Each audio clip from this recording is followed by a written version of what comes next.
I was still breathing, but my son had already brought a notary into the ICU.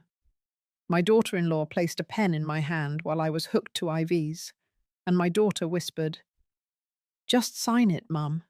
It'll ease your mind." I said nothing. I just stared at my 3 children and saw 3 strangers. I once believed if I died right then, everything would pass to them.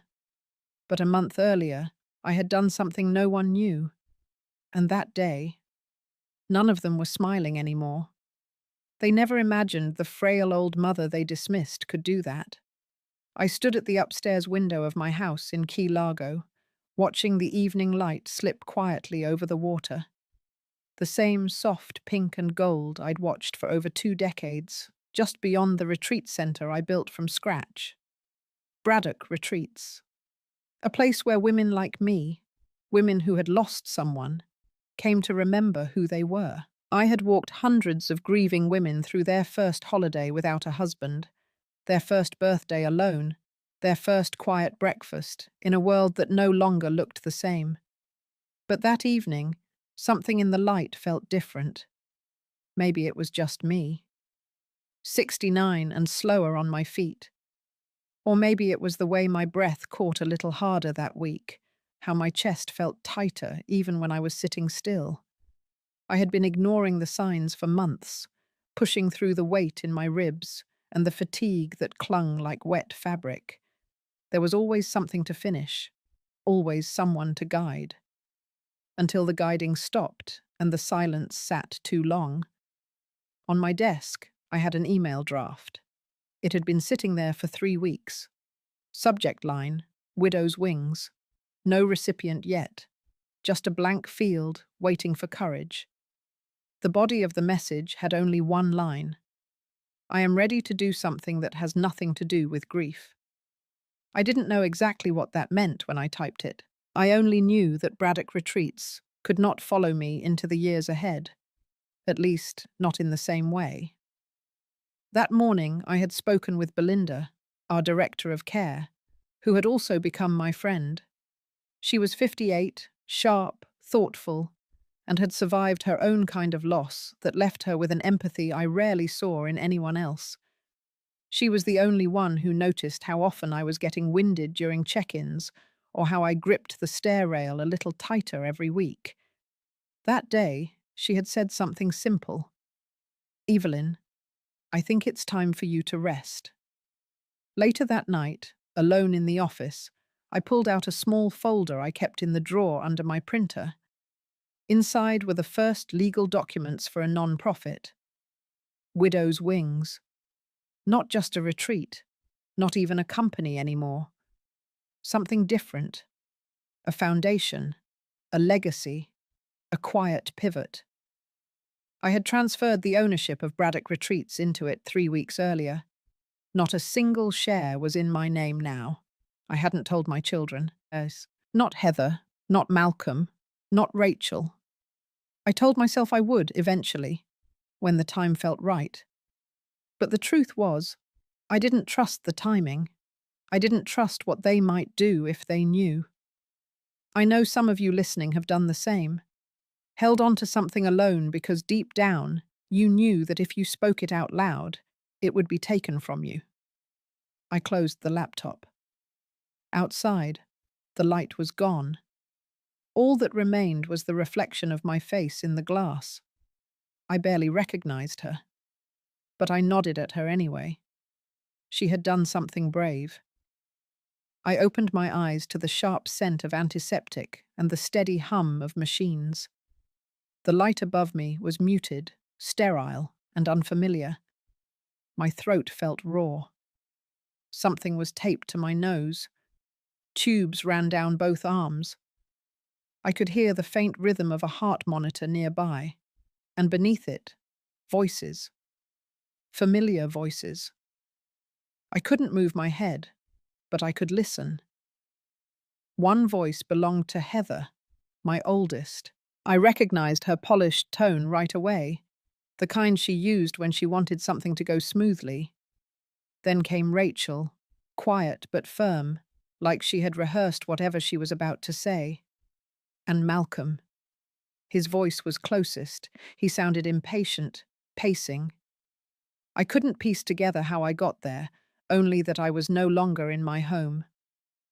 My chest ached. I must have collapsed, or fainted, or something worse. But whatever happened to me had already happened. Now they were here, and they weren't whispering about my health. They were talking business. She still owns the paperwork. That was Malcolm. If we don't move now, it'll all be lost.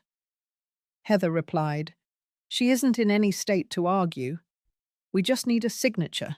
Rachel added, "Maybe she'd want to get it out of the way, for peace of mind." Then silence, a pause that felt too deliberate. A chair scraped. Footsteps. I heard the rustle of a folder opening, the flick of a pen cap. I didn't need to see it to know what it was. Legal documents. Maybe the company. Maybe the house. I couldn't tell which. I tried to lift my hand, but it barely twitched. I felt pressure on my left hand. Someone lifting it. Someone guiding something into my fingers. Just hold it for her. That was Heather again. She didn't sound cruel, just detached. Like this was a matter of paperwork, not a life, not a mother. The pen was in my palm. My hand was limp. I could barely breathe, let alone sign. Then I felt Rachel near my ear, soft, almost kind. "Just a signature, Mum. You won't have to think about any of it again." My eyes were open, but none of them seemed to notice, or they assumed I couldn't see. I watched them blur into silhouettes. 3 children, 3 strangers, standing at the edge of my bed with a notary I didn't recognize. A stranger standing beside my son, waiting. I didn't sign. My fingers stayed loose around the pen. Heather gently pushed again, but I let it fall. It rolled down to the blanket. Rachel picked it up. Nobody said a word for a long moment. Then Malcolm let out a breath, like he was already exhausted by me. He muttered something I couldn't quite hear and walked out. The other 2 followed. The man in the suit left last. I closed my eyes again. Not because I was tired, but because the room felt colder than before. Not physically, just hollow. They had come to the hospital, not with flowers or comfort, but with papers and a pen. I had given them everything once. When they were too small to feed themselves, when they cried through the night and clung to my shirt. And now they had come to collect one more thing. And I hadn't even left yet. By the 3rd morning in the ICU, I had recovered enough strength to sit up without help. The tubes had come out, and the oxygen was no longer clipped to my nose. I could swallow again without pain. The nurses checked my vitals every 4 hours, and I did my best to stay alert. I had no intention of falling back into sleep, not while I still didn't know what my children had tried to make me sign. Belinda arrived that afternoon. She walked in quietly, with a small paper bag from the cafe downstairs, and her reading glasses perched on her head like always. When she saw me sitting up, her hand flew to her chest. "Thank God," she said. I was starting to worry. She sat down beside the bed and handed me the coffee. I took it with shaky fingers. "They came," I said. She nodded. I figured. They brought documents, a notary. She didn't ask for details. She didn't have to. Her eyes darkened, and she leaned back, crossing one leg over the other.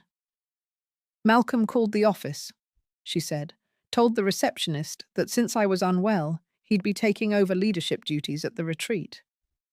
My fingers tightened around the paper cup. "He said I had given verbal consent last month," Belinda added, "that he was just waiting on signatures." I looked out the window. The view from the ICU was just the top of the parking structure and a stretch of grey sky. No water, no trees, nothing soft. I had always known Malcolm was ambitious. I just never believed he would come for what I built while I was unconscious. Heather would follow his lead. Rachel would stay silent. Belinda watched me for a long moment. "You don't have to fight this alone, Evelyn." I didn't answer, but my mind was already turning. That night, I asked the nurse for my bag. Inside was my phone, my reading glasses, and a folded sheet of paper with the password to my private email. I logged in, ignoring the dozens of unread messages. I opened the Widow's Wings folder and reread the documents. The retreat's transfer was complete. It belonged entirely to the non-profit. I had signed it over 3 weeks earlier in the presence of 2 witnesses and my attorney. It was no longer mine. But more importantly, it was no longer theirs. I opened a new note on my phone and began to type. June 4th, ICU. Malcolm brought a notary. Tried to force signature while I was sedated, Heather present. Rachel assisted, no prior discussion, no consent given. I saved the file and backed it up to the cloud. Then I emailed it to Belinda with no subject line. The next morning, I asked the nurse to bring me a cup of tea and told her I wanted to begin walking again. She smiled and said she'd call physical therapy. One step, then another. I wasn't steady, but I was clear. My children thought they had found their moment, that I was too weak, too unaware to resist. What they didn't realize was that I had already let go, not of myself, but of the thing they wanted most. I no longer held the reins, and that made me free in a way I had never been before. The following Tuesday, I was discharged from the hospital with a prescription for a heart monitor and a warning about overexertion. The doctor said I had avoided a full cardiac event by just a thread. He called it a scare. I called it something else, a shift. Not just in my body, but in how I saw things. Belinda picked me up. She brought a soft cardigan I used to keep in my office and a tote bag with small containers of soup, crackers, and herbal tea. The kind of care that didn't ask for anything back. We didn't talk much on the way home. I wasn't ready, not because I was afraid of what had happened, but because the house felt different now. The silence inside it was heavier than usual, like it knew. The first thing I did when I got home was walk to the safe in the guest bedroom closet. I opened it slowly, even though I already knew what I'd find. Everything was still there. The original trust transfer, the legal handoff of Braddock Retreats to Widow's Wings. The letters from the board acknowledging the transition. Each page had my signature and dates clearly marked. I took photos of every document and uploaded them to a private cloud folder. Then I put the originals in a fireproof lockbox and placed it inside a new safe I had installed in my bedroom wall months ago, one that only I and my attorney knew about. By Wednesday, Heather texted, "Hope you're resting. Let me know when we can come by." Malcolm followed with a message that read only, "Let's talk this weekend." Rachel didn't say anything, but I could feel her hovering, always the quiet one, but never fully out of the loop. I didn't respond. Thursday, I opened my email and saw something from the retreat's legal counsel. Apparently, Malcolm had attempted to schedule a meeting with them, using my name. He claimed he had authority to review and approve any upcoming partnerships on my behalf. But he didn't. That authority no longer belonged to me, and I certainly hadn't delegated it to him. I forwarded the email to Belinda and attached a copy of the transfer certificate. I added a brief note. "Please make sure staff are aware of the structure. No permissions come from my children. All queries go through the board." That night, I sat in the kitchen, sipping the broth Belinda had made. I looked out the back window. The same window where I used to watch Malcolm play catch with his son on Sundays. The same patio where Heather once brought over brunch for my birthday and arranged it like a magazine spread. The same backyard where Rachel planted tomatoes one spring and forgot to water them, then cried when they withered. It hadn't always been like this. But then again, it hadn't changed overnight either. I pulled out my journal, Not the digital one this time, a real notebook. I wrote everything I remembered from the hospital. Every word, every glance, every moment when their intent had been clear. I dated the page. I signed it. Then I flipped to a clean sheet and began a new list. Things to prepare. Call the lawyer, lock down retreat communication, alert board of potential impersonation. Install cameras on property, update medical directive, remove emergency contacts, change power of attorney. It felt clinical, methodical, but necessary. The next morning, I mailed a sealed envelope to my lawyer marked "For release only upon Evelyn's incapacitation." Inside it was the complete log of everything that had happened, along with a note that read, "If they come back, this is what they came for." I didn't feel triumphant. I felt quiet, steady, like someone who finally knew what it meant to not be afraid. I had survived the hospital. Now I would survive the aftermath, on my terms. By the time Sunday rolled around, I knew they would come. They didn't confirm a time, but that was typical. Malcolm never believed he needed permission to show up at my house, and Heather had learned that same entitlement over the years. Rachel was quieter, but her silence had never meant absence. It meant calculation. I spent the morning as if it were any other. Boiled water for tea. Turned the porch lights off. Checked the mailbox. I didn't want to look like I was waiting. I wanted calm. My pulse stayed steady, and I kept the front curtains open. They needed to see I wasn't hiding. The black SUV pulled into the driveway just after noon. Malcolm stepped out first, buttoning his jacket like he was walking into a business deal. Heather followed in a tailored blouse and sunglasses, even though the sun wasn't out. Rachel got out last. She wore sneakers and held a reusable water bottle. Casual, thoughtful, as if that made a difference now. I opened the door before they could knock. They walked in without a greeting. I didn't offer one. Malcolm stood in the center of the living room and looked around like he was taking inventory. "We need to talk," he said. His voice carried weight, like he thought it would press me into compliance. I sat down in my usual chair by the window. They remained standing. That didn't bother me. Let them feel the imbalance. Heather pulled a folder from her handbag and placed it on the coffee table. She didn't say a word. Rachel glanced at it, then at me. Malcolm spoke again. "We've been thinking about your recovery, about what happens next. The family needs clarity, direction." I said nothing. He opened the folder. Inside were pages of legalese, drafts of a power of attorney agreement, authorization for medical decisions, a statement of shared interest in Braddock Retreats, a proposed joint account for managing retreat finances. It was all there, laid out like a generous offer, like I was being invited into my own life. Heather finally spoke. "Just sign the first two for now. It's temporary, just until things settle." Rachel added, "It's just for peace of mind. No pressure."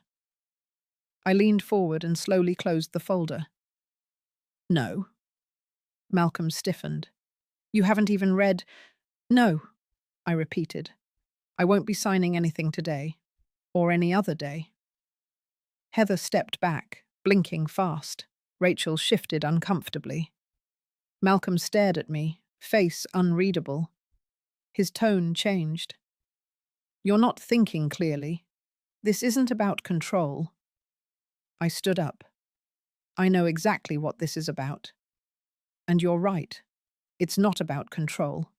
It's about trust. The kind that was broken the moment you brought a notary into a hospital room and tried to steal what I built."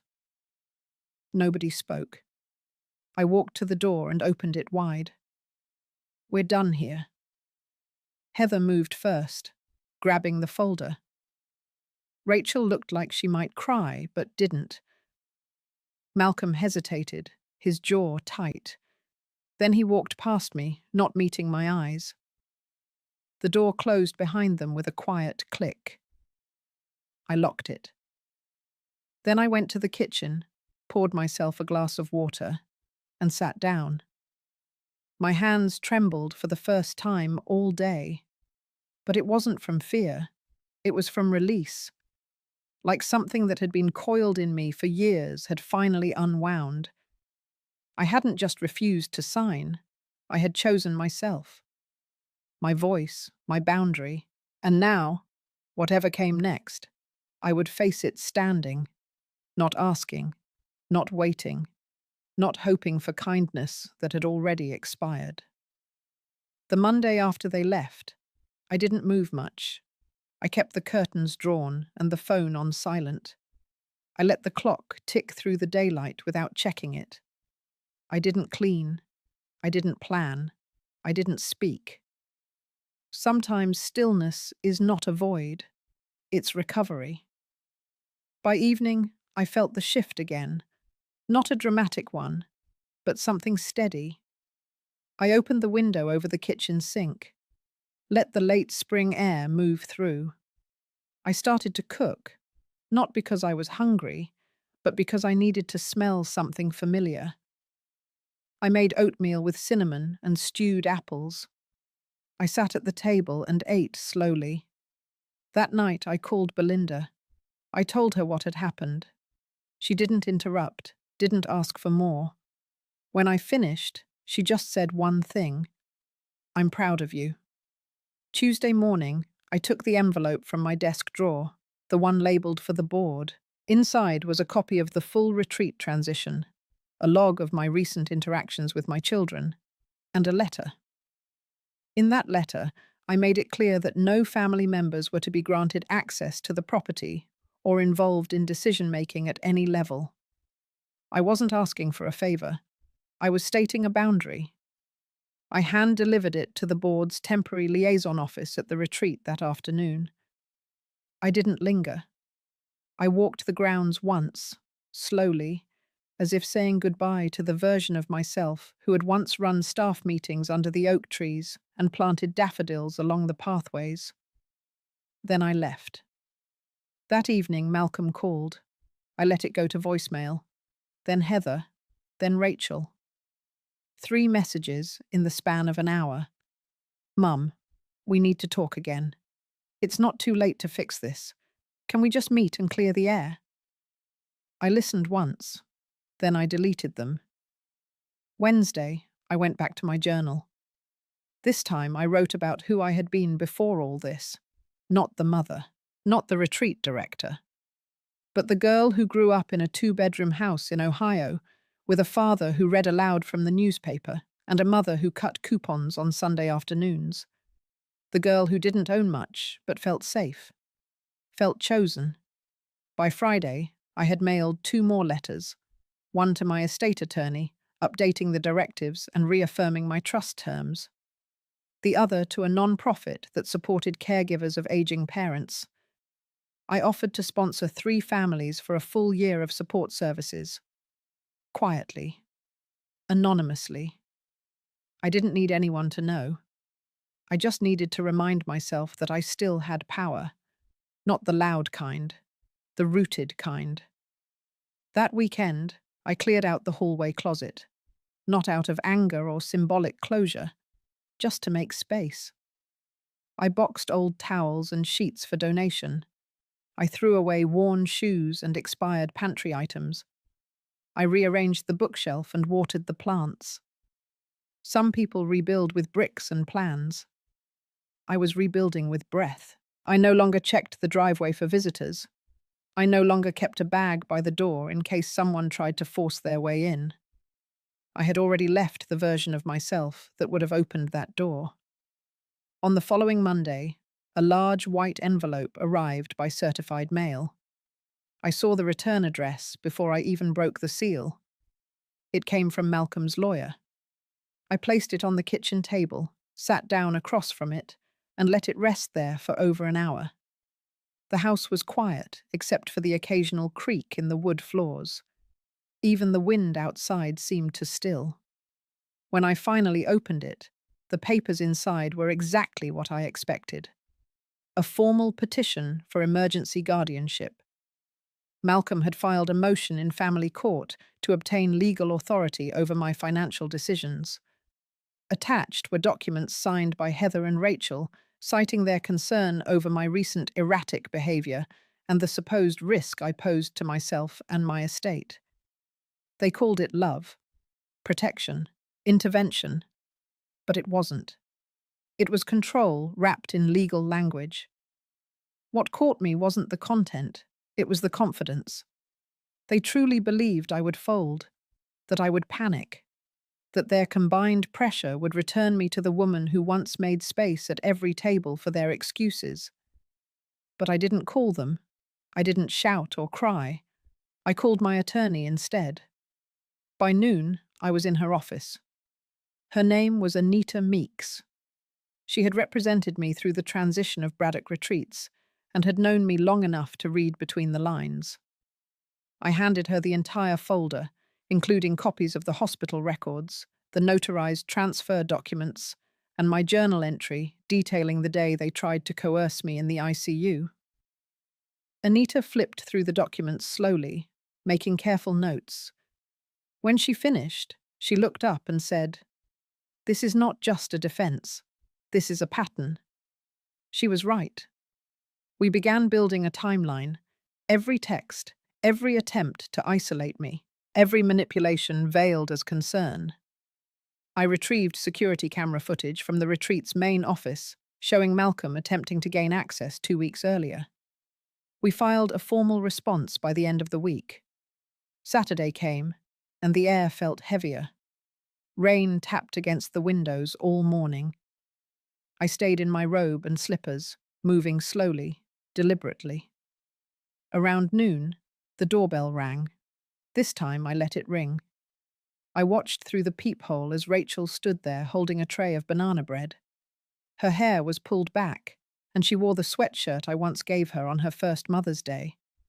She waited for a full minute before turning away. I didn't open the door. Later that night, I sat at the table and made another list. Not legal, not logistical, just a list of truths I had come to accept.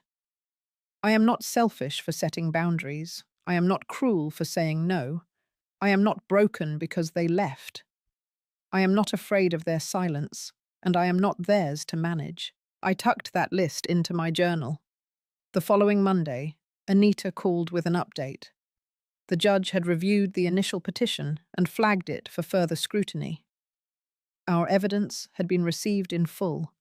There would be a formal hearing, but the tone had already shifted. What was once positioned as a rescue was now seen for what it was, a hostile takeover. I hung up the phone and stood by the window. The sky had cleared. The street was quiet. Nothing dramatic. Just stillness. Just breath. For the first time in weeks, I smiled without feeling guarded. Whatever came next, I would meet it with both feet planted. Not as a mother being corrected, not as a woman being questioned, but as Evelyn Braddock, whole, unbent, and finally, no longer waiting for permission. On the morning of the hearing, I arrived at the courthouse 30 minutes early. I wore my navy coat, the one I used to wear on donor visits and policy meetings, not out of pride, but to remind myself who I had once been in rooms like these. A woman with presence, a woman no one pitied. Anita met me on the steps. She looked calm, focused. She didn't offer platitudes, just nodded and walked beside me in silence. We entered the small courtroom. Malcolm sat at the opposite end with his lawyer. Heather and Rachel were there too, both in muted colours, eyes avoiding mine. I didn't expect them to look at me. I didn't need them to.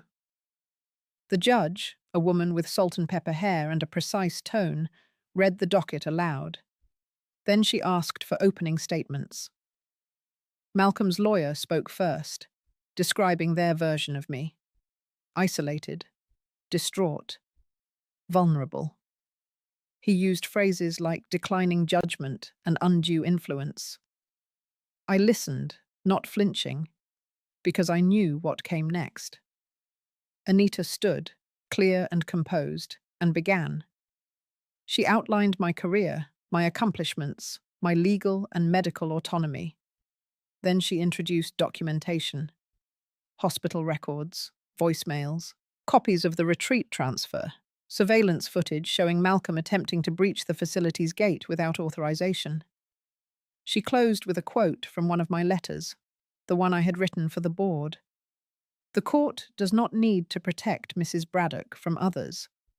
It needs to protect her from the illusion that family entitles anyone to her legacy. The judge took a long pause after the statements. Then she spoke directly, not to Anita or Malcolm, but to me. Mrs. Braddock, would you like to address the court? I stood slowly. My knees were tired but steady. I didn't read from notes. I simply said, I built my life with care. I gave my children more than I gave myself, but I will not spend my final years apologizing for needing peace. I am not confused. I am not unstable. I am awake. And I am not afraid of being alone. The judge nodded. She took another pause, then adjourned the hearing. No ruling that day. It would be mailed. Standard procedure. Outside the courthouse, clouds hung low. Anita and I walked slowly toward the car. When we reached it, she placed a hand gently on my arm. Regardless of the judge's letter, you just reclaimed yourself in that room.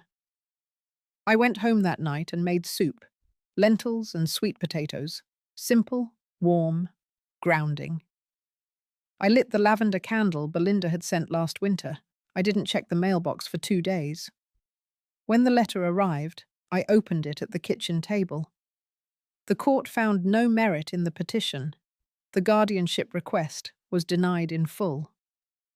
Additionally, the judge cited potential financial manipulation on the part of the petitioners and referred the matter to a separate civil inquiry. I placed the letter beside my tea and stared at it for a long time, not from shock, but from something closer to release. Later that afternoon, I took a walk through my neighborhood, just 2 blocks. The air was soft. Children were drawing chalk suns on the sidewalk. A woman passed me with a golden retriever, and we exchanged small smiles. I didn't feel victorious. I felt intact. That night, I wrote in my journal. They tried to write the ending, but the story is still mine, and I am still writing. The letter rested beside a cup of chamomile tea that had already gone cold. I had read it twice that morning, not because I doubted its contents, but because something inside me needed to witness it more than once. It was official. Not only had the guardianship request been denied, but the court had opened a formal inquiry into the financial motives of Malcolm and the others. That was not just a victory. That was validation. Still, I didn't feel like celebrating. Not yet. I felt like cleaning. I spent the rest of the afternoon going through old drawers, papers, holiday cards, bits of ribbon and receipts.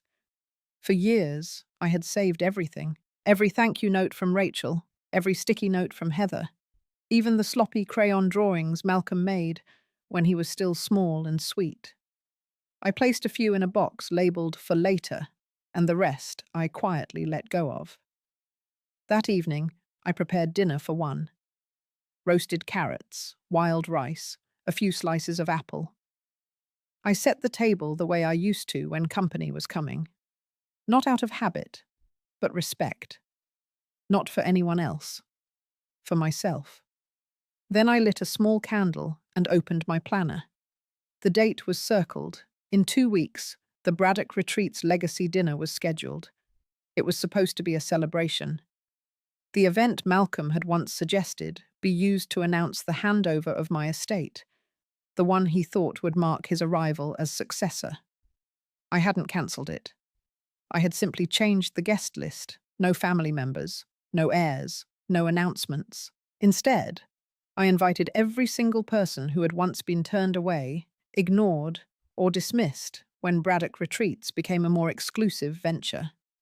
The teachers who used to bring at-risk students but stopped when fees increased. The retired nurses who had requested access for support groups. The local women's shelter coordinator who had emailed me 4 times before giving up. I wrote to each of them personally, and I told them the truth. This was no longer a family enterprise. This was a community commitment.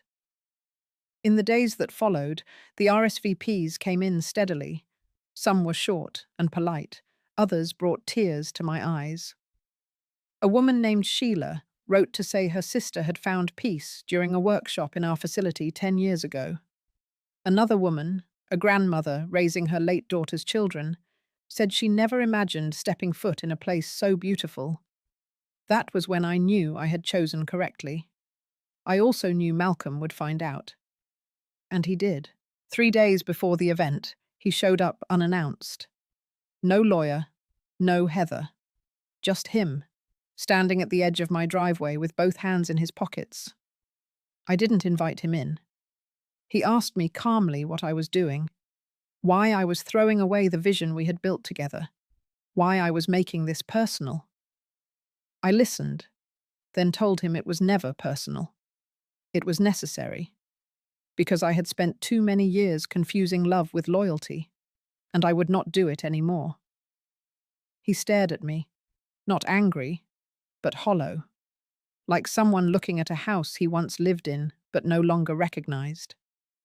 Before he left, he said one thing: "You won't have anything left for us when this is done." I looked him in the eye. That's exactly the point. Then I closed the door. The silence that followed wasn't empty. It was clean, whole. For the first time in months, I didn't brace for the phone to ring. I didn't flinch at footsteps outside my home. I simply stood in that quiet and let it hold me. And in that stillness, I smiled. Not because I had won, but because I had finally chosen myself. The night of the event arrived quietly, almost without warning. I had spent the morning in the kitchen, baking a simple lemon loaf and ironing my old navy dress. It wasn't new, it wasn't glamorous, but it was mine. I wore it when Braddock Retreats first opened its gates to the public. It felt like the right choice to wear it now. At 5 o'clock, the sun was beginning to lower just past the hill. The garden lights blinked on, and the soft hum of chairs being set outside the glasshouse echoed across the lawn. I watched from the side entrance as the guests began to arrive. A woman with silver hair stepped out of her car, holding a young boy by the hand. A man in a postal uniform. A woman in a wheelchair, slowly wheeled forward by her teenage granddaughter. None of them were dressed up. None of them expected anything. Inside the glasshouse, long tables were covered in plain linen. On each plate, I had placed a handwritten note. "You belong here." That was all it said. I stayed by the entrance as everyone filtered in. I greeted them not like a founder, not like a benefactor, but like someone who was simply grateful to see them again. Then I stepped up to the microphone. Not because I had a speech, but because there was something that needed to be said aloud. I told them about the early days, about how this retreat was never meant to be gated or curated, about how I lost sight of what mattered along the way, and how I had chosen, fully and finally, to return it to its original purpose. I told them the land was now in the hands of a community trust, that the legal transfer was complete, that there would be no inheritance battles, no loopholes, no room for reversal. The retreat would belong to the people who needed it most. For a few seconds, no one clapped, no one cheered. And then, slowly, someone stood. Then another, then another. They didn't speak. They simply stood there with tears in their eyes and their hands at their sides, as if honoring something that had been taken from them and was now returned. I stepped back from the microphone. I didn't need to say anything more. That night, after everyone had gone and the candles had burned down, I walked through each room slowly. The library, the meditation room, the tiny nook by the staircase where I used to take my coffee before sunrise. Each space had memory carved into its corners, but none of them owned me anymore. I returned home just past midnight. My shoes were dusty, my hair loose at the edges, my voice raw from hours of quiet conversations. But I felt lighter than I had in years. On the kitchen counter was a small envelope. No name, just taped there, waiting.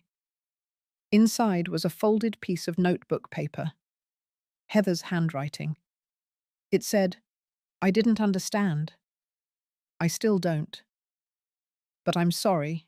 No demand. No request. No signature. Just a line. One small line that felt like someone letting go. I placed it gently in the drawer by the stove. Not because I forgave her yet, but because it no longer hurt to read it. That was the beginning of something new. Not a reconciliation, not a grand reunion, but a release. And in that release, I found peace that didn't come from victory or applause. It came from the choice to walk away from the story they tried to write for me, and to finally begin writing my own. About a week after the event, I received a letter in the mail. Real paper. No return address. It had been forwarded from the retreat office. I almost tossed it, assuming it was one of the usual complaints or inquiries. But something about the handwriting caught my eye. Slanted, sharp. I opened it slowly. It was from Grant. He didn't start with Mum, just Evelyn. He wrote that he had driven past the retreat and seen people walking freely through the gates. He had parked and watched from across the street as a woman in a wheelchair was pushed down the gravel path by her daughter. Said he recognized her from a memory, one he hadn't realized he still carried. He said he felt something turn in his stomach. Not guilt, not regret, but something slower. A crack. Then, in 2 sentences that sat in the middle of the page, he admitted he had known about the trust transfer before the event. He had seen the signs, the filings, even overheard one of the community volunteers talking at a cafe near his office. But he hadn't believed I'd go through with it. He thought I would cave like I always had. His words, not mine. He ended the letter by saying he was not asking for anything, just that he understood now. Not why I did it, but that I had the right to. That part somehow meant more than an apology. I sat with the letter for a long time, not reading it, just holding it, letting the weight of those sentences settle into my chest. Later that day, I visited the bench by the garden, the same one where I used to wait while the first guests arrived years ago. I watched an elderly man tie a scarf around his wife's neck. She smiled without saying a word. There was no fanfare, no moment of recognition, just a life going on as it was always meant to. That night, I called Leslie. She answered quickly, her voice quieter than usual. I told her about the letter, told her I wasn't sure what it meant, or whether it meant anything at all. But I needed to say it out loud, to someone who had stood with me when things were darkest. She didn't speak for a while. Then she said she'd seen something shift in Heather too. A silence that wasn't cold, just cautious. And I said maybe that was enough. Sometimes all you get is space, not closure, not healing, just a little more room to breathe.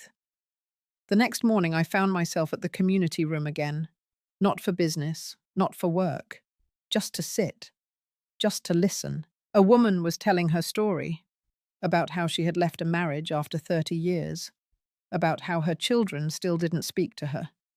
But she was learning how to sit with that, to not let it define her. I didn't say anything, but I nodded when our eyes met. I think she understood. Sometimes the best stories aren't the loud ones. They're the ones that end quietly with no one watching, no one cheering. Just a single moment of stillness, a moment when you finally realize you are no longer waiting to be saved. You already are. The snow came early that year. It dusted the tops of the pines and rested lightly along the railing of my back porch. I stood there that morning with a mug of cinnamon tea, watching the light stretch slowly across the lake. The air was still, the kind of stillness you learn to appreciate only after you've lived through enough noise. Inside, the fire crackled faintly. I had no emails to answer, no board meetings to prepare for. Just a quiet Sunday, a life I had carved back from the chaos. The peace wasn't perfect. There were days when I still heard echoes from the past. But they didn't control the room anymore. They passed through like wind under a door. Felt, but not feared. I had an invitation sitting on my counter from a woman named Joyce. She had joined the retreat a few months ago, after her daughter placed her in a small facility and never came back. Joyce now taught pottery to the others. Real pottery. She never called it art therapy. She said it was just about shaping something with your hands that no one else could shape for you. I didn't attend the class, but I walked over that afternoon to watch through the window. They were laughing inside. Not loud, but freely. I stayed outside, hands in my coat pocket, heart lighter than I remembered it being. Later, as I walked the path home, I passed a stone bench someone had etched with a quote. I paused to read it. "No one can give you your voice back. You take it when you're ready." I had never seen it before, though the bench had always been there. I stood there longer than I meant to, staring, as if the stone was speaking directly to me. That night, I opened the locked drawer in my bedroom. Inside was the original letter from Grant, the one I had read and tucked away. I didn't tear it up. I didn't burn it. I read it again, this time slower, and then I folded it back and placed it inside a journal I had started weeks ago, not to write about them, but to write about me. The story wasn't over. It wasn't clean or resolved or wrapped in a ribbon, but it was mine again, and that was enough. If this story stayed with you even for a few minutes, thank you for listening. Sometimes healing doesn't come from a perfect ending, but from telling the story out loud and letting it land where it needs to. If any part of Evelyn's journey felt familiar to you or reminded you of your own quiet strength, you're not alone. I'd love to hear what part stayed with you most. Your story matters too.